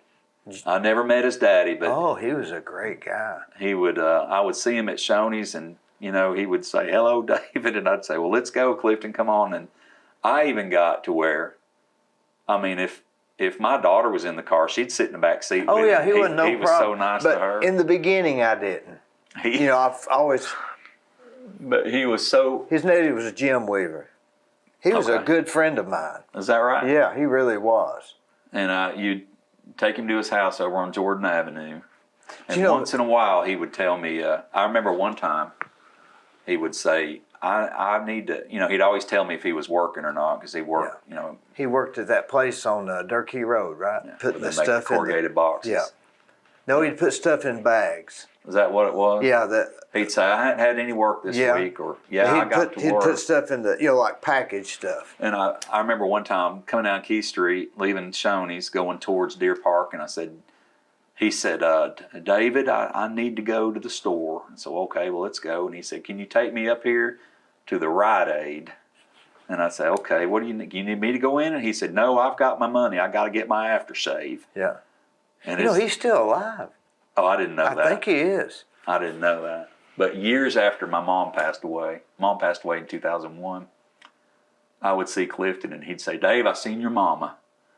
And I just thought it was the sweetest thing. And I'd say, hey, isn't she doing good? He said, yeah, she's doing great.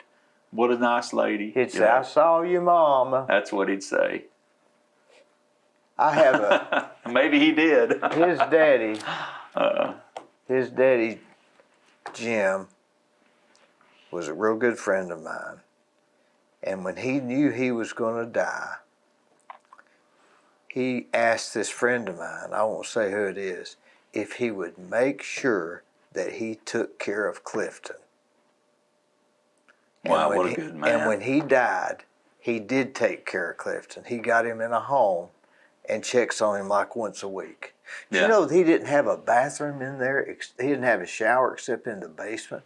He would take a shower from a hose coming out of the wall. Yeah. You know, I always thought it was a nice, at least, because right now that house would be worth a lot of money, wouldn't it? Yeah, I have a lot of friends that have moved over there, and I remember my in-laws had a little house just over there that they rented. That was really. I wonder if he's still alive. I'm gonna find out if he's still alive. I think he is.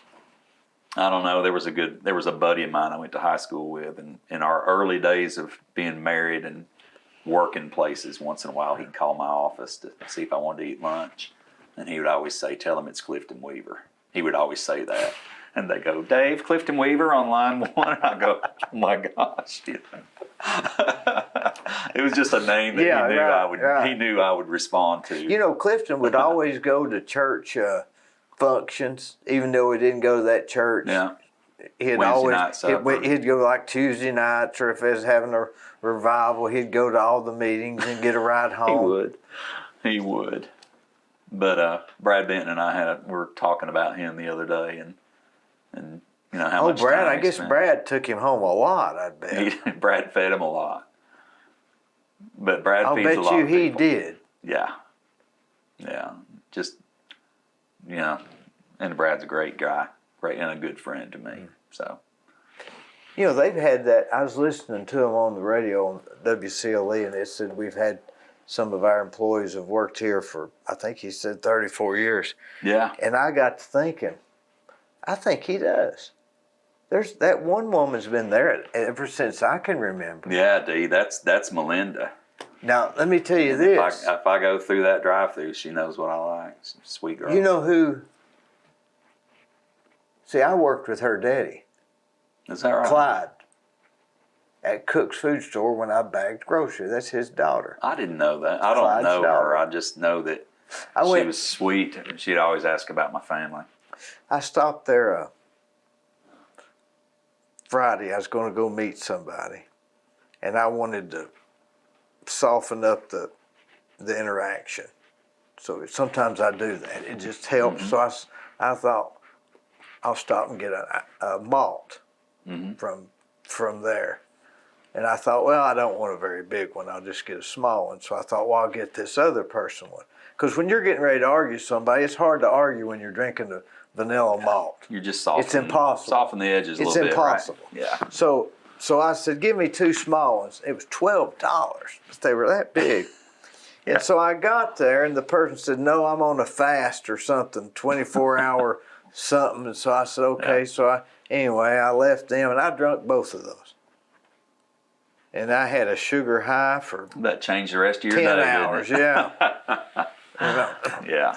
Yeah, that was a typical stop on a date night for me. We would usually end up there getting some ice cream or something. You know, going to Chattanooga was not something we did. Like a 2-coner or 1-coner. Oh, or what? just something. You know, just the ice cream cone. Now that I'm looking back on it, it kind of sounds sort of all American, but that's what we used to do.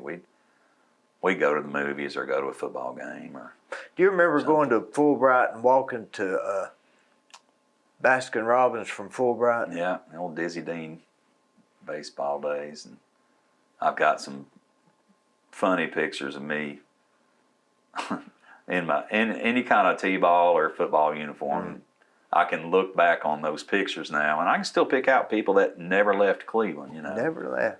Some of them I don't even know if I'd recognize them. Yeah.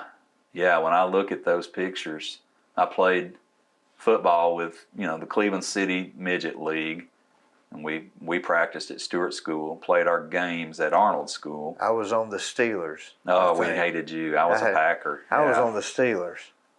Yeah. I had mixed-matched socks. We had. I don't know why I did, but I had mixed. Eric Calfee and Randy Harris and Mike Jenney, and we were the Packers, and we always played the Colts and the Steelers. I was thinking and the about Raiders. Eric Calfee yesterday. What are the odds of that? And I hadn't thought of him in 30 years, and now you bring him up. Yeah, he's doing really good. Because y'all lived close to over there, I guess. We did. We just. He lived over the hill. He did. He lived on the other side of Georgetown over there, and I think his parents had those apartments over there. Just a good fella, good family, and but if we were, we played our games at Arnold School, and I loved football back then. I really did, and I rode my bike from Stewart School to home, and Angie's sister was a cheerleader for the Colts. But anyway, I remember my football cleats being in those pedals, A tight fit, I guess. That's right. That's right. You Because you really couldn't get them out there. Stewart School had a bike rack, and you'd have to walk across that asphalt, and with those football cleats on. And I remember getting my football uniform at Cooper's bookstore downtown. Downtown, Yeah. Do you remember when they started letting us wear metal cleats? Sort of. It was plastic I sort of for a remember while. that. Yeah, and I'll tell you what I remember, Dee. When I think about those days, I remember getting a new mouthpiece, and you had to put that thing in boiling water. I remember I ruined my first one. That? I had to keep wearing it that way. Yeah. I ruined it. That's what you do. I don't know why I just sit and say, hey, I need a new mouthpiece. You'd sit and chew on that thing. And Well, you had to put it in your mouth, but I did it wrong. So when I wore it, Why do I remember that? Well, we were just, we were indestructible back then. Well, you just didn't think nothing about it. I thought they were expensive. I don't know. Yeah. That hang down. See that knot right here? Sort of, yeah. Phil Pippinger. Oh, gosh. Came through the line and went, Yeah. because they didn't have pads on them then. They were just those little straps. Yeah, it just had a little bit of felt on the inside. It's still a knot right there. Isn't that something all these years? Later on, I mean, I had a sore knee when I played football and tennis. And I never could, just something you live with. You had a sore knee. And later on, after I got married and was a UPS driver for 10 years, and about 2013, it got to the point where I had to do something about it. I went to the doctor to get it looked at, and he goes, well, Dave, he goes, how old were you when you tore your ACL? And I said, what do you mean? He said, that thing's been gone a long time. And I said, I don't know, man. I mean, I guess when I played football when I was young, I always had a sore knee and I have to tape it up. And he goes, we didn't know anything about ACLs back in those days. You tore your ACL. And I said, well, how in the world did I play tennis and run and deliver a UPS route with a torn ACL? And he looked at me and he goes, you were young. You can do a lot when you're young. You were just young. But you just an ACL, when it. it's torn, it's a big deal. Yeah, so I just had I had a knee replacement at 46. Is that right? 46 years old. I was the youngest guy on that floor, How long did it take you to get over that? A couple months, but I mean, it's still. Could you go to work or what? Yeah, eventually. I was out of work for 8 to 9 weeks, and then I went back to work. But of course, by then I was in management, so I was going back to an office job. I wasn't. Yeah. But it's still, it's amazing. It's, no pain at all. Does it feel like your regular knee? Pretty much, yeah. So you got metal in it? Yeah. But I mean. If you put a magnet on it, will it stick to your leg? I've never done that. You got one around here? No, but I wondered if it's metal. Well, it doesn't do that. It gets me flagged at airports, but they're so used to seeing them now, that they don't even say anything to me when I walk through them now. Because at one time they gave me a little card to flash. Oh yeah, that I've had. Yeah, but I loved playing football and I loved playing tennis. Cleveland was a big tennis town, back in the late Tinsley? 70s. Yeah. Yeah. Was it Tinsley? Well, you could play. You could play at Deer Park. You could play at Tinsley Park. You could play at Deer Park. Cleveland State. This was before DeVos Tennis Center down at Lee. But I thought I was a pretty good tennis player, and then I got to Cleveland Junior High, and all those kids that played at the country club, I didn't even know that thing was out there. Yeah. I'd been hearing about it, And you had to play. Oh, yeah. Then I was like, well, maybe I can't make the tennis team, but I was pretty good, They had just started the tennis team about that time, I think. Yeah. I remember all the guys that played tennis. But people that play that stuff, they don't really become professional. So why even do it? At the time, everybody, you had to think that you're going to be some kind of professional and you're going to do that for a living. I mean, that's what we all thought, right? Yeah, there weren't. I don't even think that back then you could get college scholarships to play the way they have them now, golf and tennis. And we were all going to be Joe Namath. They just hadn't. We just hadn't been discovered yet. Yeah, kind of the same way. Are you involved in any of these hiking clubs they have here? I've never really done that. I have a group of guys that some of my closer friends that we used to do quite a bit of backpacking, and we'd put a pack on and go out and stay 2 or 3 days. And I haven't done that in a long time. What do you do now for a hobby? I still like to hike, but I mostly hike during the day. Just day hikes? Yeah, I've gotten to where I really like coming home, and I don't like sleeping out and doing stuff like that anymore. You got kids? I do. Angie and I have one daughter, and she just graduated from law school at University of Memphis. Where's she gonna go? Well, she has moved back to Cleveland and is staying with me right now, and she's hunting a job pretty hard. You mean like in Cleveland as a lawyer? In the Chattanooga area. She really likes that area. She would live in Cleveland and work in Cleveland if there was a job there, but she still hasn't taken the bar yet. Because why wouldn't she be a lawyer in Cleveland? A little more bigger firms there, I guess?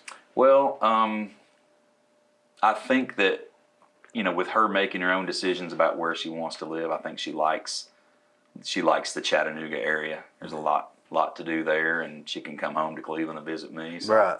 think that's kind of where her heart is right now. But I'm very proud of her, and I play guitar and sing a little music, and I sing in a quartet. Yeah.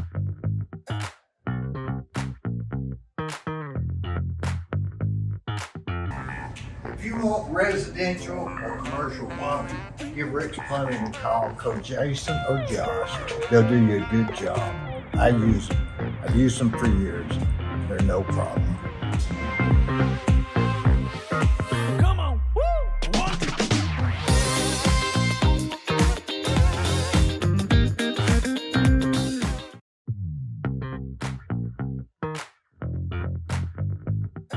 Man, You ever watch Amos and Andy? I've heard of it. I never really watched That's that the much. funniest. You'd think like Big Bang Theory's Yeah. funny. Not as funny as Amos and Andy. Well, that's what It's funny. If I could, I would love to have a radio show just because I like talking to different people. Yeah, I would really like that, but it's interesting. people don't understand. If I tell somebody that, it sounds like, well, Dave, you just like to hear yourself talk. That is not No, true. it's not in there. I just like to, for example, my mother-in-law has Alzheimer's and she's cared for at a full-time facility. So I would go to visit that facility, and I don't know anything about healthcare. I know very little about Alzheimer's, but I like to sit and talk to people. And I just like to go over and say hello to them, see if they say hello back, find out a little bit about them, even if they don't. Just having somebody talk to them seemed to lift them up a little bit. And Dee, I enjoyed that more than anything I've done in a long time. So I need to be thinking about things like that right now. It's just something I think about. Well, I wish that I was in your position and getting ready to change everything I was doing and could just wash my hands of my other job, and I can't do that. So you're very fortunate to be able to do that. I mean, I'm stuck. If I was to quit today, it'd take me 2 years to finish. Yeah. Well, I remember listening to, I even like listening to shows on the radio that, that one they do them one on Talk Radio 102.3 Saturday mornings where they're the Saturday morning garage. And a guy will call and say, hey, I've got a 354 barrel. I got to turn the points on it. And, they've got these, and they're not professional radio people. I just like to listen to it, It's, there's something therapeutic about just having something on. Yeah. You know what I'm saying? Yeah. Like my hope is that anybody watching this, they're not sitting here trying to dissect what we say. We're in the background. They're doing their thing. They're just kind of listening to us on the background. That's the beauty of it. Yeah, Dee, and I don't know why anybody would get into too much of a argument over why did you have this person on or why did you have that person on? Are you trying to influence some kind of? That ain't what it's about. I don't think. It's not what I'm it's not about. trying to tell you what your show's about. It's just conversation. Why not have somebody that's got a different opinion? Oh yeah, like that. And the ones I've found that you would have thought, oh man, they got a different opinion. People like them the most, and they're not negative. No. So everybody's got their good points. I remember people. One thing I've always admired about my wife, Angie, is she was a very, very positive person, but she had an absolute distaste for any kind of gossip. It doesn't matter if it was about somebody's marriage, if it was about politics, especially if it was about religion or something happening in the church. Just don't even come near her with it. She didn't want to be any part of it. And I admired that around her so much. And that's the way I want to be. And you don't even know if it's true. No, you don't gain anything from it. And you don't know what people's situations are. No. You don't know everything that was going on at the time they made that decision. You know, I was friends with Toby McKenzie, Yeah.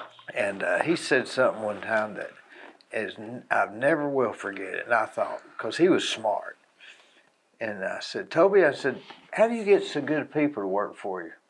He said, well, Dee, he said, I hire people that are successful from where they came from. Mm-hmm.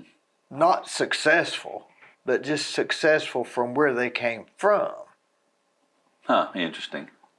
I didn't know him very well. I knew who he was. But that was smart, I thought. You know, you take a guy that's rich and make him richer. What's the big deal about that? Yeah. Take a guy from South Meade, put him ahead of UPS in Chattanooga. That's success.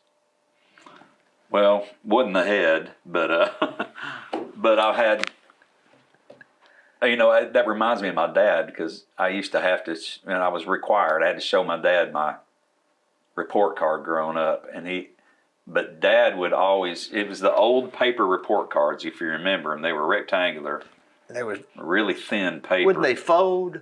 Yeah, sort of like Yeah. that, but it would have your semesters or Yeah. your quarters Manila color. divided up, and Yeah. it would say third quarter, it would say 88, and then the next quarter it'd say 86 or 92. Yeah. And my dad would always look at, he wouldn't say, well, what happened here? He would just look and say, well, you went from an 87 to a 91. That's what he would always say. Or, what, Yeah. Dave, you went from an 87 to a 77. He always wanted to know where you came from, Yeah. where you were going. When you said that about Toby McKenzie, Yeah. I thought about my old man. I thought that's the way he used to. About how old was he? Would he be in right now? I'd have to do the math on that. Dad died in 2013, and he was 83 when he died. You know, so he would have been 92. 92. Was he in any of the wars? No, he was not. He was in the U.S. Army, but he didn't serve. He didn't serve overseas or anything Just like before, that. right before, I guess. Yeah, right. his brother did. Yeah. Dad was a deacon at Westwood Baptist and took that very, very solemnly. I mean, that was a huge, huge calling for him. Back when, you know, deacons, it was such a thing of honor to serve. And I don't know if it is anymore. Is it? well, I'm not sure. I don't know much about it. I've never been invited to be one or anything or whatever they do. But Dad, you know, you took care of the sick. You took care of widows. You helped people in the body. That's what you did. And many, many Saturdays it was, I need you. I need you this week. We're going to go over and we're going to Mow your yard. We're going to paint this house, or we're going to fix this man's car. And but that was kind of, I come from, you know, kind of like Lindsay Hathcock told you. I come from good people. From good stock. That's right, Mom and Boy, Dad. Lindsay's a great guy, isn't he? He is. Don't know him very well, but he was friends with my dad. Is that right? Yeah. I remember Dad saying that anyway.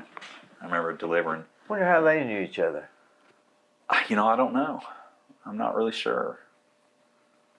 But I remember delivering supplies over to his house for Trip when he lived over off Georgetown Road, and it's neat. It's really been good to look back at the guests that you've had, ones that I've known and ones that I haven't known. Like, you know, General Crump I know pretty well, and Leslie Christian. It was great listening. I sat and listened to her whole hour because She's smart. went to school with her for a long time, and then her business really, really ministered to you know, my family there, being from hospice at Chattanooga. So, You know, I've never gotten finished with one that said, boy, I'm just so impressed with that other person. And I think a lot of people are like that, no matter who you are. Everybody's impressive yeah, in their own thing. I mean, you're not a race car driver, but you're impressive in other areas. well, I really liked the show you did with Steve Lawson, because even marrying into that family, Yeah. it was great to sit. I That's mean, right. I thought I just thought it was fascinating and interesting. If I wasn't even married into that family, if I was just a taxpayer and a voter in Bradley County and that was my sheriff, I thought it was interesting learning about the jail and learning about the different things that he has to deal with. He's the kind of guy, no matter what he's in charge of, you could just forget it. He's going to take care of it or he's going to die. One or the other. Yeah. Good family. And that was interesting to me to hear. It really was. You know, you ought to run for politics. That needs to be your next thing. Hey, I'll tell you who told me that. I was sitting there waiting to get a haircut the other day. Where at? At Sport Clips. I was over there sitting next to Ted Bryson, and I didn't recognize him because I hadn't seen him in a long time. So his wife was friends with my mom. And you can't sit and talk to him without him bringing up politics. And he said, "Well, what are you doing?" And I said, "Well, I just came from early voting." "Oh, who'd you vote for?" He wanted to know who I voted for state senate and who I, all of that stuff. And he said, "Well, you seem friendly. Why don't you run?" Kind of kicked it off like that. Well, you've got time now. I've got a little Well, wouldn't time. that be a hard thing to do, to run for public office? Man, I look at it and I just think, God bless these people because it takes such courage to do that. Can you imagine running for the past, what's this next one? I guess it's next week, isn't it? August the 4th. Yeah. Can you imagine for the last 6-7 months, say, "How you doing? Vote for me, vote for me." Yeah. Trying to remember names, trying to be friendly. I've never been interested in running for office, but I have a great amount of admiration for those that do, whether they win or not. And sometimes I'll look down through that ballot and I'll just think, these are important and hard choices because we have some good people. We really do. I think we're blessed that way. And if I don't look into the candidate pretty hard, I'll skip that vote because I may be voting for somebody that, you know what I'm saying? I really try to think about it. My wife was very interested in politics from being a young girl and having her uncles run for sheriff and things like that. She remembered being a part of their campaigns, and she said, "Dave, we would go down to the Holiday Inn South. That was election night headquarters for us, and we would sit and count the precincts coming in." She just loved that. Loved that. I think the last rally she and I went to Andrew Morgan's, one of his, over by the Greenway because he's my neighbor, and his family is my neighbor. Yeah. She was very sick at the time, and I didn't even understand at the time how sick she was, but she wanted to go and support our friend. Yeah. And I remember when we got there, it was just the old fashioned shaking hands. You got barbecue and gospel music. Yeah. And she said, "Dave, this is like the old times. This is like the old times. I remember this kind of thing." And she was kind of laughing. We were in the car on the way home. She said, "Dave, the same people in Bradley County that have always gone to those," she said, "I recognize their faces." Same people. Yeah. They eat it up. Yeah. And I mean, in that race, two fine candidates, hard to vote for. Oh, yeah. Hard to make a choice. Yeah. I mean, and I look at that race and I think we're just great. We should be grateful that we have these kind of men and women in Bradley County saying, I want to serve. We're very fortunate, and I think it's up to us to try to keep it that way because we could really mess it up. It's our generation that's supposed to make it better. Yeah. And I don't know what to do. I'm working, so I'm going to leave it up to you because you're retiring. Yeah, I'll get some things figured out. I'll be calling you. Thank you, man. Thank you, old friend. Good.